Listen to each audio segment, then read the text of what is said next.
여러분 반갑습니다. 원자력 박사 파이코인 이야기 원파입니다. 오늘은 주로 국내 재벌 그룹들이 이 암호화폐 산업에 어떤 역할을 하고 있는지, 이것이 앞으로 이제 여러분들에게 어떤 파급 효과가 있을지, 이와 같은 얘기를 좀 다루고, 그동안 장기적인 어떤 전망을 주로 많이 얘기했는데, 오늘은 단기적으로 앞으로 우리 리플 관련되는 소송이 어떤 결과가 나올지, 그 이후에 리플을 관련돼서 어떤 일들이 벌어질지, 이와 같은 얘기들 하고, 최근에 트위터에서 좀 변화들이 있기 때문에 이 트위터의 변화들, 이와 같은 것들이 앞으로 우리 파이코인의 어떤 생태계 확장에 어떤 영향을 줄 수 있을지, 이와 같은 얘기를 한번 다뤄볼까 합니다.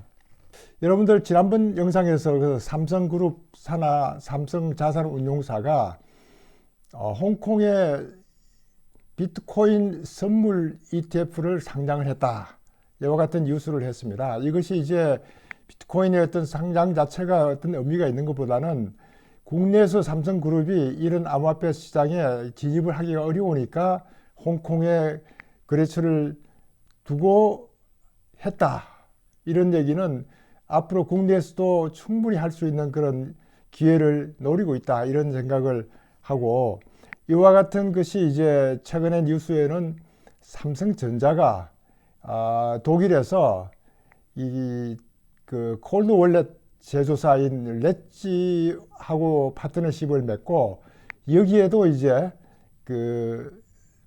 참여할 수 있도록 이런 기회를 만들었습니다.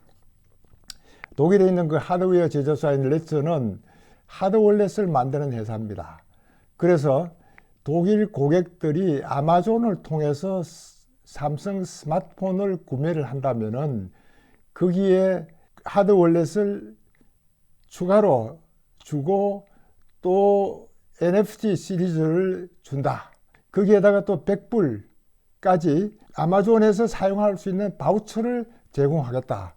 이런 상당히 파격적인 그런 제안을 하고 있는데, 만일에 국내에서도 이 삼성전자가 아마존을 통해서 스마트폰을 구매를 하면은 이와 같은 혜택을 준다, 그러면 아마 국내 딜러에서는 상당히 문제를 제기하겠지만은, 어쨌든 삼성그룹이 차분차분하게 이런 시장에 발을 딛고 있다, 이것은 상당히 큰 의미가 있다, 이 내용을 여러분들에게 이제 말씀드리려고 하고 있고, 효성그룹입니다. 뭐 크게 그룹이라고 얘기할 수 있을지 모르지만은 효성 TNS라고 하는데, 거기에서는 주로 ATM 기계를 제조하는 이런 회사인데, 최근에 이제 NFT에 발을 딛기 시작해서 NFTtown.io라는 웹사이트를 만들고 플랫폼을 만들었습니다. 이게 뉴스에 잡히길래 저도 이제 한번 들어가서 검토를 해보니까, 이 NFT에 관련되는 설명과 이런 것들을 초급, 중급, 고급 이식으로 나누어서 설명도 하기도 하고 상당히 편리하게 이용할 수 있는 그런 내용들이기 때문에, 여러분들에게 그 내용을 거기에 들어가면은 암호화폐 산업, 이 NFT, 이와 같은 것에 대한 정보들이 상당히 상세하게 설명이 되어 있더라고요. 그래서 이런 방송을 듣고 뭐 유튜브를 보고 공부하는 것도 필요하지만, 이런 것들을 한번 들여다보고 관심을 가져보는 것도 좋겠다 싶어서 제가 이제 거기에 대해서 설명을 하고, 이런 효성그룹에서도 이런 NFT 시장에 발을 딛고 있다, 이런 의미 있는 얘기 같아서 말씀을 드립니다. 또 최근에 이제 제가 안랩에서 만들었던 ABC 월렛을 활용을 해보려고 앱을 깔아놓고 지금 여러 가지 테스트를 하고 있는 중에 있는데, 신기한 게 이 안랩에서 암호화폐 지갑이라는 표현을 쓰지 않고 웹3 지갑 출시, 이런 뉴스를 쓰는 거 보니까 아직도 우리는 암호화폐라는 말 쓰는 것 자체가 어려우니까 웹3 지갑이다. 물론 이제 웹3에서는 암호화폐 지갑을 가지고 신원 인증을 하도록 하기 때문에 이렇게 웹3가 그만큼 중요하다. 웹3 지갑, 이런 표현을 쓰고 있다. 이것도 상당히 우리가 관심을 가지는 포인트 아닌가, 이런 생각도 들고, 거기에 이제 설명하는 것도 가상자산이라든가 NFT, 그리고 신분 및 자격 증명 보관을 할 수 있다. 이것도 제가 이제 한 번씩 그 설명을 드릴 때 NFT CV에서 칼륨 비트에서 모든 나의 이력을 이렇게 NFT화 해버리면 굉장히 활용할 수 있다. 앞으로 이것이 이제 어떤 모 그룹의 비즈니스로 지금 준비하고 있기 때문에 대중화는 되어 있지 않지만은 앞으로 여러분들의 모든 이력을 NFT화 할 필요가 있다. 이런 말씀을 한번 드린 적이 있습니다. 그와 같은 것을 이제 이 월렛에도 담겠다 하는 것이 안랩에서 만들었던 ABC 월렛이니까 관심을 가져보는 것도 좋겠다 싶기도 하고, 여기는 우선 이제 메인넷이 주로 이제 그 이더리움과 폴리곤, 바이낸스 또는 국내에서 개발한 크레이턴 이와 같은 걸로 이제 주로 잡혀 있는데, 여기 앞으로도 이제 파이 네트워크가 들어갈 수 있다면 우리도 월렛을 이제 갖추는 수 있도록, 물론 파이 브라우저에 있는 월렛과 서로 이제 공유할 수 있는 이런 일도 할 수 있지 않을까, 이런 생각이 들어서, 이게 이제 제가 말씀드리는 게 이런 내용들을 여러분들께 소개하는 것은 국내에서도 이런 암호화폐 산업에 이렇게 차분하게 준비를 하고 있는 것들이 꽤 많이 있구나 하는 이런 말씀을 드리기 위해서 제가 이제 말씀을 드리고, 또 하나는 그게 이제 신한은행에서 은행치고는 NFT를 상당히 빨리 만드는 그런 그 플랫폼이 있었는데, 최근에 이제 지난번에 열렸던 그 CES 2023년에 은행으로서는 국내에서 신한은행에 처음 이제 거기에 들어가서 메타버스 공간을 확보하고, 거기 아마 시나몬이라는 것을 소개를 했던 것 같아요. 시나몬을 소개했길래 저도 이제 로그인하고 들어갔는데 별로 아직 구체적인 것은 내용이 나오고 있지는 않는데, 어쨌든 이런 은행도 디지털 선도 금융 기업으로 신한은행이 나가겠다, 혁신적인 금융 서비스를 이제 선보이겠다 그러고 있으니까, 국내에서는 한 은행이 이제 앞장서서 나가면 당연히 다른 은행도 따라서 나올 텐데, 신한은행이 상당히 앞서 나가고 있는 것 같다 하는 이런 생각을 듭니다. 이게 이제 우리 국내에서 활발하게 움직이고 있는 그런 것들을 봐서 우리에게 2023년은 모든 사람들에게 이 암호화폐 블록체인 기술이 상당히 활용성이 있구나 하는 이런 것을 전달할 수 있는 이런 해가 되지 않을까 하는 그런 생각도 들고, 규제가 좀 더 제대로 된다면은 앞으로 모든 자산의 토큰화가 상당히 앞서서 오지 않을까 하는 이런 기대도 해봅니다. 제가 이제 그 리플 관련된 소식을 가끔 이제 여러분들께 이제 전하는 이유 중에 하나도, 리플이 이제 그동안 이런 그 송금 관련해서 기반을 많이 닦아왔습니다. 이런 것들이 이제 엊그저께 나왔던 뉴스에 보면은 호주의 에어월렛스라고 하는 그런 곳에서 아메리칸 익스프레스하고 이제 파트너십을 맺어서 거기에는 리플 파트너로 원래 이제 에어월렛이 참여하고 있었는데, 그렇게 해서 이제 아메리칸 익스프레스를 활용할 수 있도록 한다, 이런 뉴스들이 있는 반면에 상당히 많은 곳에서 리플 파트너를 맺고 이루어지는 일들이 언론에 계속 나오고 있어서 제가 그에 대해서 다 설명을 못 드리지만은, 그래도 굉장히 활발하게 하고 있다. 최근에 이제 다보스 연설을 우리가 기대해 보는 게 있는데, 여기에 이제 다보스 연설 그 중에 기술 혁신 부분, 그렇게 기술 개척자 부분이 있는데, 거기에 이제 90개 기업 중에 유일하게 리플의 CEO인 브래드 갈링하우스가 연설을 하도록 되어 있습니다.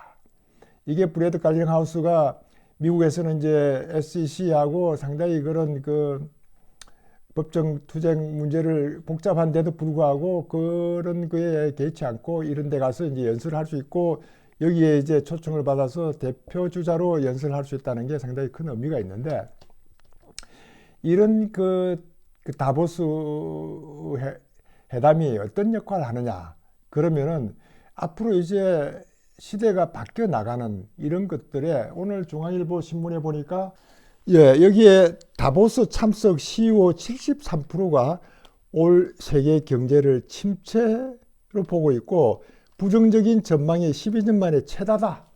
이런 뉴스가 들리는데 이와 같이 이제 경제계가 보는 이런 것들을 이 언론에서는 이제 부정적인 시각으로 이 경제가 침체가 된다 하는데 얘기를 하지만은 우리는 이 파이코인을 관심을 가지는 우리는 암호화폐의 규제가 다보스를 통해서 뭐가 나오는가 관심을 가지지 않을 수 없는 그런 것들이기 때문에 이런 갤링하우스가 거기에서 어떤 얘기를 하는지 이런 것들을 볼 수 있고 이런 그 민간 기업들이 혁신을 주도하는데 방해를 하고 있는 게 정부다.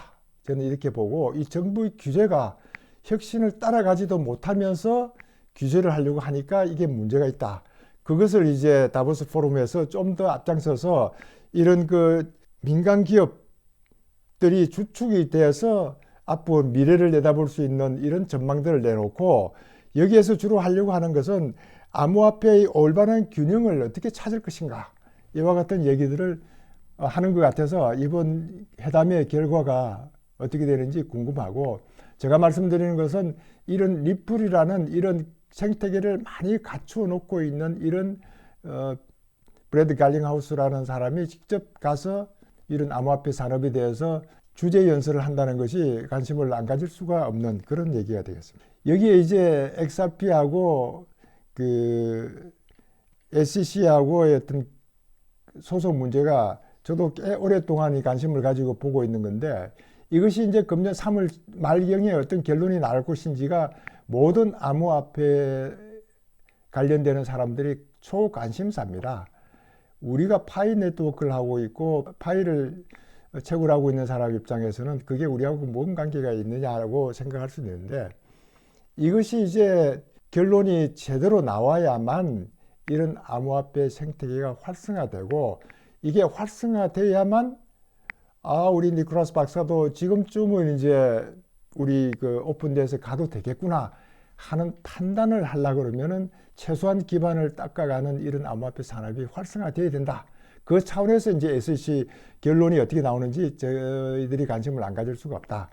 그 SEC의 이제 게리 겐슬러라는 사람이 위원장으로 갔을 때 저도 상당히 관심을 많이 가졌습니다. 이 사람은 이제 블록체인 기술에 상당히 이제 그 뭐 전문가라고 해도 과언이 아닌 사람이고 또 펜실베니아 대학 나와서 MIT의 교수 역할도 하면서 SEC 위원장을 맡았으니까 상당히 도움이 되지 않겠느냐 하는 그런 생각을 했는데 XRP의 소송이 의외로 제대로 안 풀리고 있어서 이 양반이 그동안 했던 얘기들을 한번 이제 다시 들여다보면은 2018년도에 이 양반은 나는 낙관론자인데 블록체인 기술이 성공하기를 원한다. 또 금융 시스템을 정말 강화할 수 있는 신기술이다. 이런 포인트를 썼고 그리고 이제 위원장 청문회 때는 비트코인은 사회적 계약에 따른 현대의 디지털화된 금이다. 이런 포인트를 썼습니다. 이게 얼마나 우리가 그 제대로 된 그런 인식을 하고 있는 사람입니까? 그러니까 기대를 하지 않을 수가 없었는데 의외로 리플 소송이 오래 걸리고 있다 하는 이런 걸 보면서 이것이 미국이 아직도 이런 미국은 스위프트를 통해서 달러를 통해서 모든 나라를 견제할 수도 있다고 생각하는데 CBDC가 왜 필요하냐 하는 입장을 취할 수밖에 없었고 그 CBDC의 입장에서 보면은 리플이 CBDC의 그 대표주자로 미국은 나가고 있으니까 리플을 견제해서 조금 더 기다려라. 시대가 되면은 활용할 수 있도록 도와주마. 뭐 이런 차원에서 계속 억누르고 있는 거 아니냐.